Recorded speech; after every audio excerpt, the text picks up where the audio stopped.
Hello everyone, this is Hadrian. Thank you for being here. Let's play some more Crusader Kings II in our Lord of the Scots series. This is episode 40 of Lord of the Scots. So we are going to take a break from Lord of the Scots after episode 40, and it'll come back in, I believe, early September, maybe?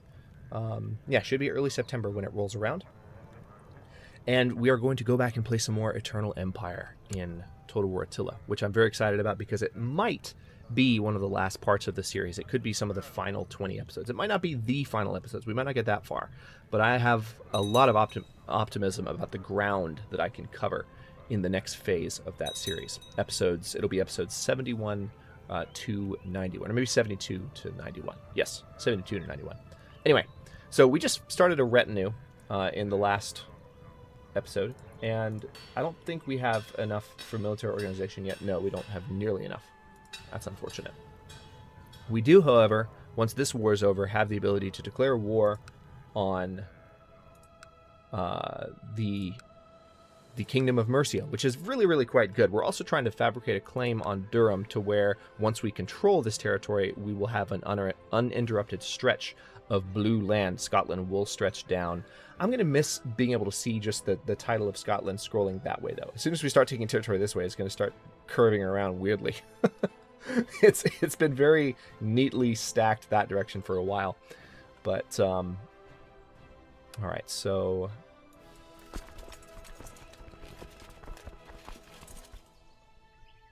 these are our retinues. All right, so this war is happening down here. Oh! Balloon is actually under siege. You guys want to... From actually, that's probably the most substantial raiding army I have ever seen.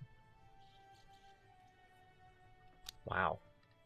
So this is the one territory that we control just because we inherited it through a marriage a while back on the mainland. It's so strange to me. That's never happened in Crusader Kings II. That just shows you how little I've played Crusader Kings II relative to some of the other YouTubers that are out there. But, I mean, what's this?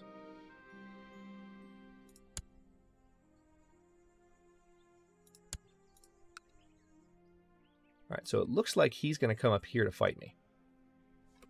Interesting. So, what we're going to do, that was completely unexpected. We're going to raise all of our armies. Our retinue is mixed in here.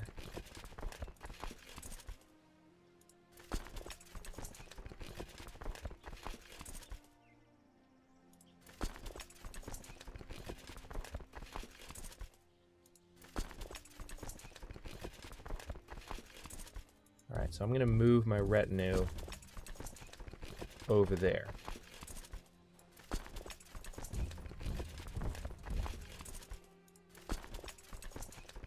Oh, okay, well I just accidentally undid the orders I just gave.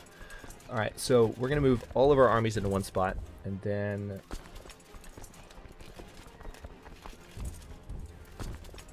I don't want my retinue involved in this fight. Not just yet. They're still building up.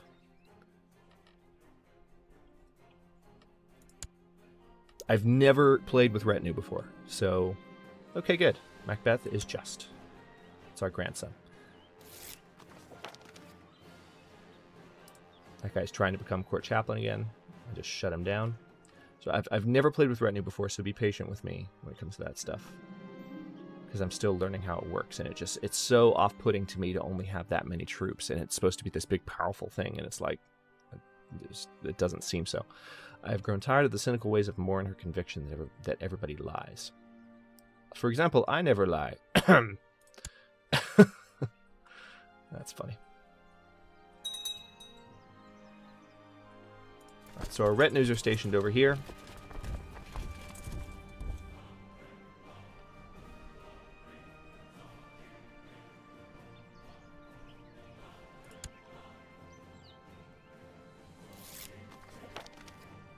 My liege, since I arrived in Gowrie, there's never been a shortage of the soldiers reinforcing the troops. That's good.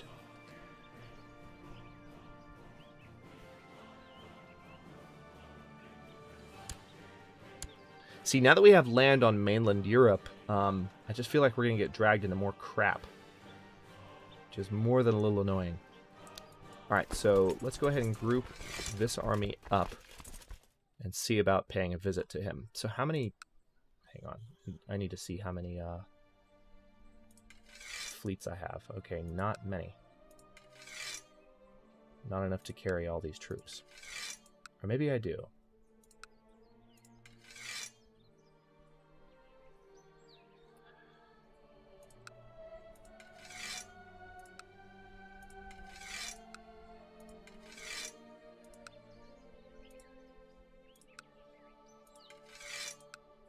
Yeah, I'm going to have to get all of my ships into one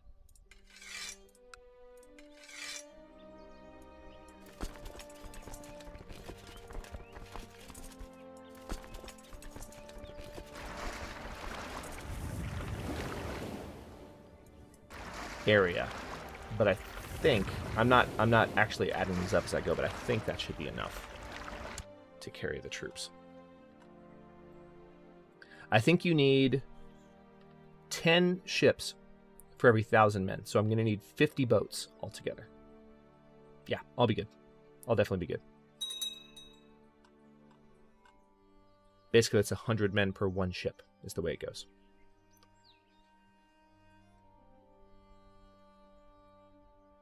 So this is a first for the series. I'm actually going to cross the ocean and attack this this army that's trying to take over my territory in mainland Europe. Alright, so we're going to merge these guys. We're going to have them come around here.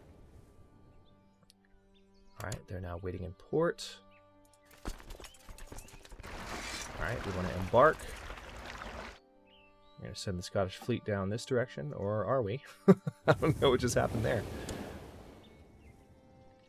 It's not going to take long. They're just sailing down the coast here, and then they'll pretty much be where they need to go. One child lacks a guardian. Princess Maisie. Alright, well, let's just have Prince Alistair raise her.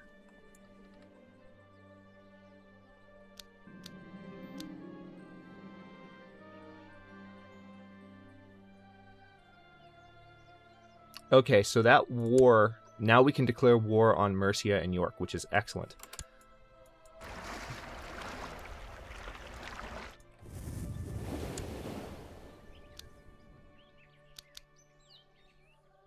Oh, our morale is crappy. That's awful. Please tell me that our manpower bonus helps with that. It should. We have so many more men than... Apparently there was a fight between your son and the mercenary Dugald. Your son was wounded. That's unfortunate. But it's just a wound, though. He didn't get maimed. So he can recover from the wound, and actually the scar will help gain him more prestige. Come on, guys. You got this. Alright, so now we have finished off... Well, not finished off that army, but we've dealt them quite a blow. We have an army on mainland Europe. Holy crap. Alright, so this retinue is now powerful enough. Let's try them out in battle. We're going to use them because these guys are... Okay, we're actually losing money right now. How's that? I guess just because we have so many... Because we have retinue and because we have troops raised. Oh, this is such an adjustment. Oh, now you're sending allied troops in. Took you long enough, you jerks.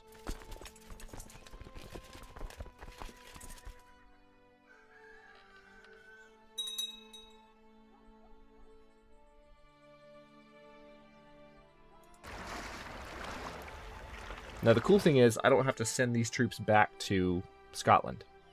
Since they're in my territory, I can disband them.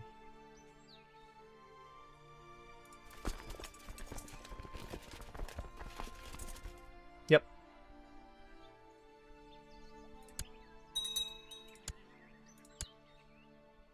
I just need to see where that army went. They marched off that direction somewhere. Oh, okay. They've actually... I'll tell you what. In that case, if they've returned... Looks like their boats have come up to see me. So what we're going to do is we're going to embark the army. And we are going to send this fleet back up here. Yeah, they came up here. Fine by me. Alright, so this retinue has done their thing.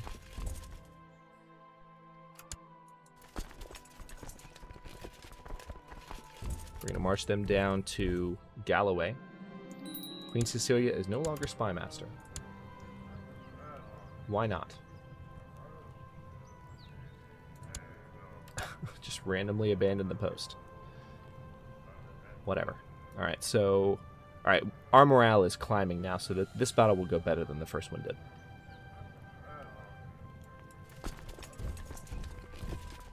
Nope, you're not going to get away. Apparently you are, jerks. Got him. Alright, they do have a defensive bonus, but we have almost 3,000 more men than they do. So, sorry. This battle goes to Scotland. The war score just jumped up by about 20%. Excellent. And we're going to chase them down, see if we can get them again. We need to finish this war before we get involved anywhere else, because we need these troops.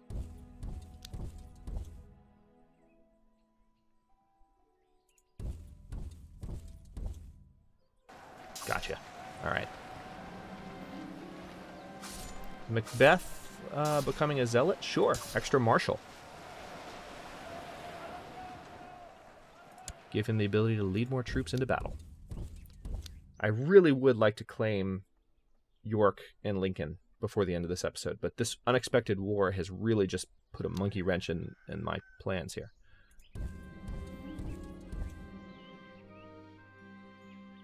My heart missed a beat when I saw Macbeth emerge from the dungeons covered in grime with a bloody knife in his hand. Oh no! I'm arbitrary, so... Damn it!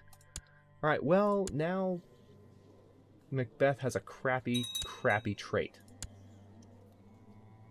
Because we're arbitrary and we don't care enough to stop him from doing things. Oh, that's so frustrating.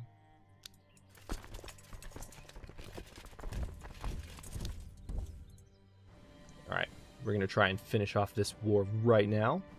Ironically, we are in the territory that we will be conquering pretty soon.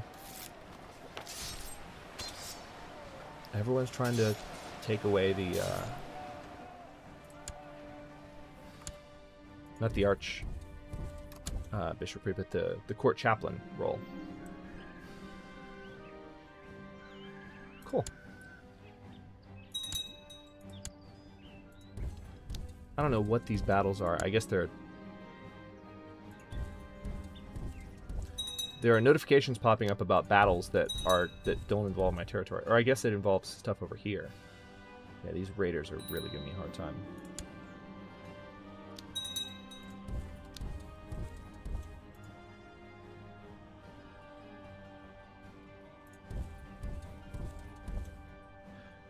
Derbyshire. Alright. Whenever I see Derby here, or Derbyshire, it reminds me of Pride and Prejudice, actually, but also other things. Oh! Oh no!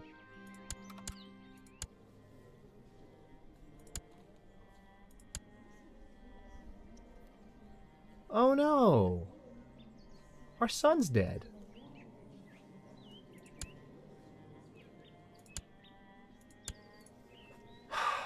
Alright, well, now we've got to nominate...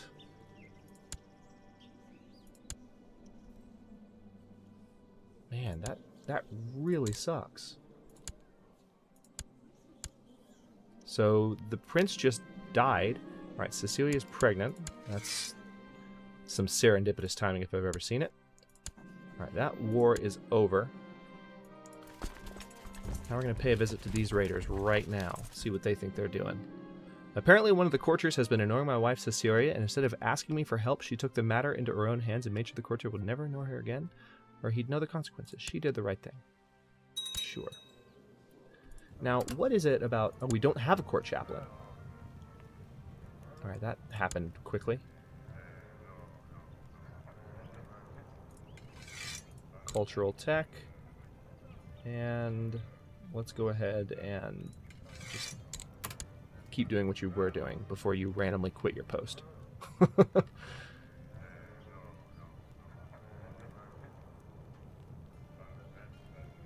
All right, I don't think we're going to catch these guys before they get away.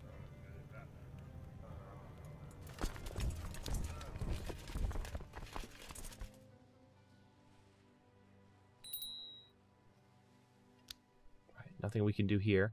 This retinue is completely done. My liege, during my stay in Galway, I found a great philosopher who has agreed to help me with my studies to help enhance the province, enhance culture in the province. So, sure. But we definitely need to disband these troops because we have so many troops raised. I forgot that I mentioned, I think in the last episode, I wasn't sure why we were losing so much money. It's because we had all of our ships raised in addition to having a retinue and in addition to having all these armies raised. So, let's go ahead and disband these. And now we get to answer the question of...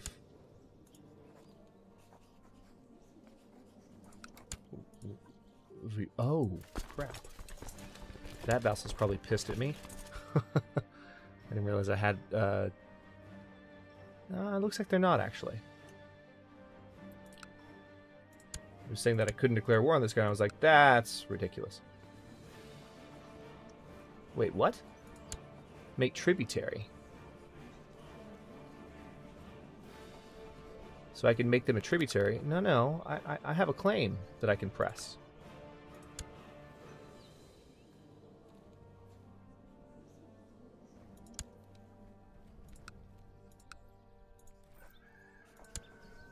I totally have a claim. Why is that option not popping up? I'm, like, really, really annoyed right now. I'm glad this is happening on the last episode because I'm not going to be recording any more Crusader Kings II, and you guys can, you know, before I record the next episode. Well, hang on, let me stop. I am going to be recording Crusader Kings II, but not right now. So this will give me a bit of a break, and then you guys can look at this with me, and when I jump back in to record more Crusader Kings II in a little while, then I can make sense of that. But right now, why can't I see my claims? That's really frustrating.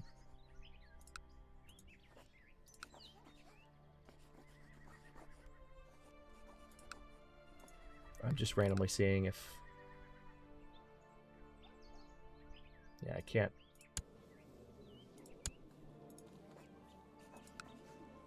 Can't vassalize any of these characters. That would have been fun if I could have done that. Alright, well, well, crap. I don't want to make them a tributary. I want to press those claims. Why can't I press them?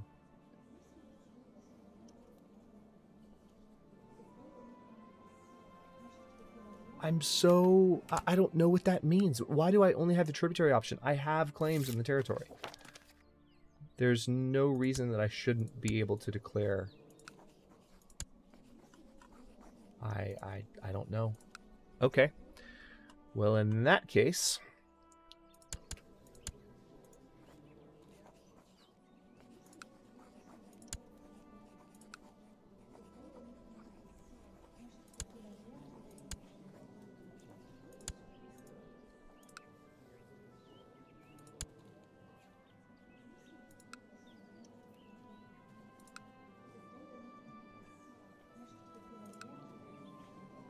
Can we not have... Yeah, have Cecilia Razor. There we go. Now, I guess what I should start doing is just going back to playing the social game for a bit. I haven't done this in a while because we had that civil war, and then I was thinking I'd be able to invade these territories, but I can't. I mean, again, hopefully in the next episode, and again, all this stuff I'm saying about when I jump back in and record, if you're watching this in the backlog, don't worry about it. You can just keep watching the next episode because it's already there. But for those of us watching this live, and of course for me recording it live, I'm about to take a break from recording Crusader Kings II for 20 days, and yeah, that doesn't make sense to me. I don't understand why I can't launch that war. The button's not even there. All right, perfect entertainment for my feast, very good. All right, so we're making a good amount of money again, which is nice. I will spend lavishly on food. All right, so we're going to send our retinue to deal with these raiders. Well, I don't like you either. So apparently someone did say no. We're pretty well liked at this point because we've dealt with most of our negative opinion modifiers, and I think the vicious rumors went away as well. Yes, it did. All right, we were not able to stop those raiders, unfortunately. Oh, good. So Scottish culture is doing quite well. My grandson Murray was bitten by a snake this morning. The brave little fool keeps seeking out danger. That's my lad. All right, so Scottish culture is doing a good job of taking over. All of the solid, unstriped territories are officially Scottish now. So that's good news. Earl Usolt cut the throat of one of my servants when the clumsy man spilled wine over his garb. Imprison him.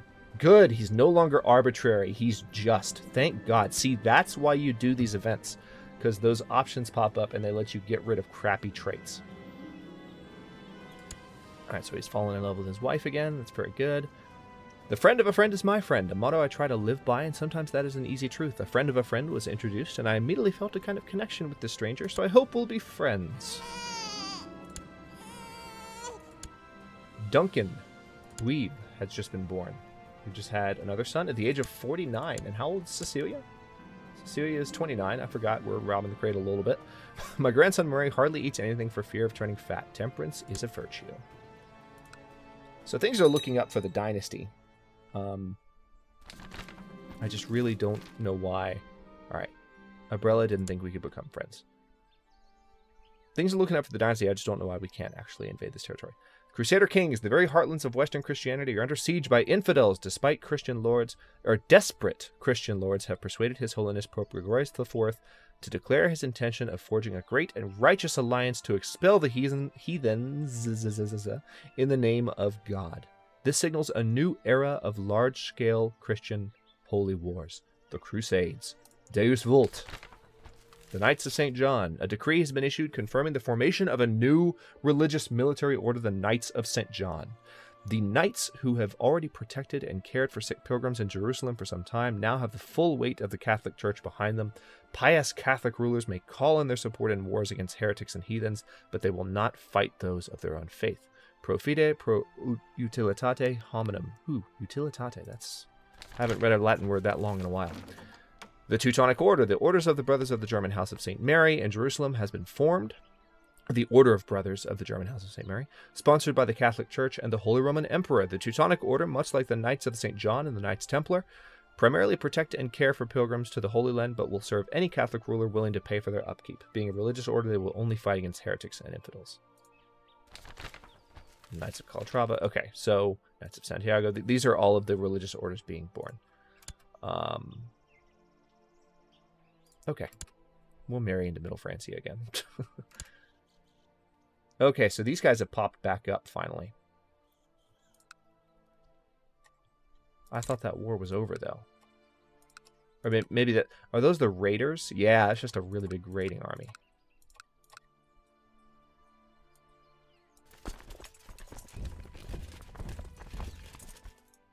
Alright, so we're going to send these forces down here. We're going to leave our retinue alone. Macbeth asks, since we all die anyway, why to be so hassled about life? I suppose you're right.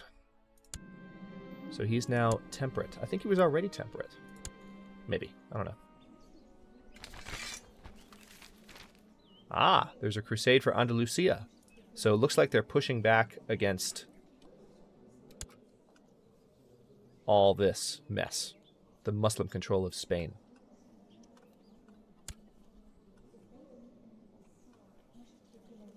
We're going to drive these guys out of our territory before...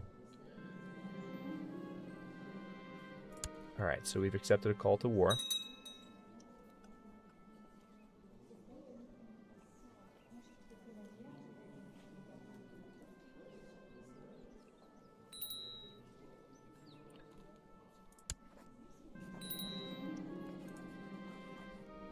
The sudden explosion of several important Jewish merchants has done some damage to the economy of your realm. It would seem they played a bigger role in the economic development. The sudden expulsion, not explosion. The sudden expulsion of several important Jewish merchants has done some damage. It would seem they played a bigger role in the economic development of Gowrie than your advisors gave them credit for. All right, so because we expelled the Jews, our cultural development has gone down. We only did it for the money. Alright, we're going to march down here and take care of these guys. They're probably going to try and run. And, of course, some more raiders have popped up here. which is fine. We can send our retinue to take care of them, but they'll probably run away before the retinue gets there because that's how this game works. All right, so now we're marching on these guys. They're probably... Yep, they got away. Son of a gun.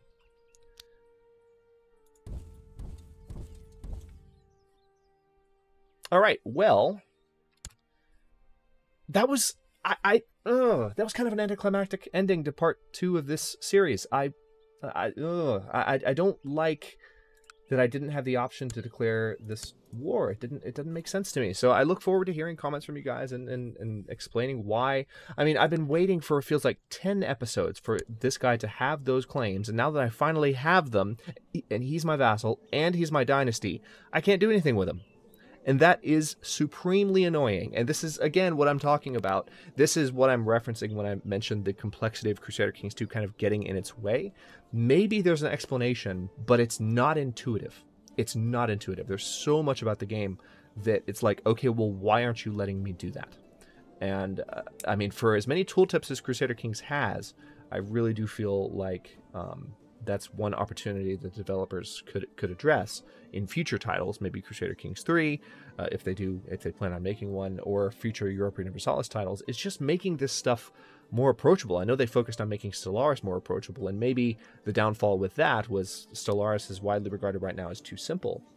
But, you know, I'm sure with patches and with DLCs and with expansions that they can change that. But future titles in these series, in the historical strategy series, I would love to see this level of complexity, but with some freaking explanation. But, you know, to where things make a whole lot more sense when you do them.